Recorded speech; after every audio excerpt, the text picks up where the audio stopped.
السلام علیکم۔ کیا صرف 10 محرم کا روزہ رکھنا کافی ہے؟ اکثر لوگ یہ سمجھتے ہیں کہ یہ صرف ایک دن کا معاملہ ہے، لیکن اس کے پیچھے گہری حکمت اور نبی کریم صلی اللہ علیہ وآلہ وسلم کی خاص ہدایت چھپی ہے۔ 10 محرم کا دن تاریخ میں بہت اہم ہے، لیکن نبی کریم صلی اللہ علیہ وآلہ وسلم نے ہمیں صرف 10 محرم کا روزہ رکھنے سے منع فرمایا۔ کیوں؟ کیونکہ اسلام ہمیں مماجز یعنی الگ پہچان سکھاتا ہے۔ نبی کریم صلی اللہ علیہ وآلہ وسلم نے فرمایا، یہود کی مخالفت کرو، اور 9 محرم کا روزہ اس مخالفت اور ہماری الگ شناخت کی علامت ہے۔ نفسیاتی اعتبار سے جب آپ صرف ایک دن نہیں بلکہ 2 دن ایک خاص مقصد کے لیے منتخب کرتے ہیں تو آپ کا دماغ سیلف کنٹرول کی ایک نئی سطح پر پہنچ جاتا ہے۔ یہ صرف بھوک برداشت کرنا نہیں، یہ آپ کی ترجیحات کو اللہ کے حکم کے مطابق ری سیٹ کرنے کا ایک سائنسی عمل ہے۔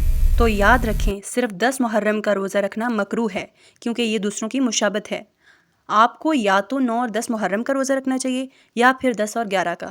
9 محرم کا روزہ اس سنت کو مکمل کرتا ہے جو ہمارے لیے نبی کریم صلی اللہ علیہ وآلہ وسلم نے چھوڑی۔ آپ سے پھر ملاقات ہوگی۔ اللہ حافظ۔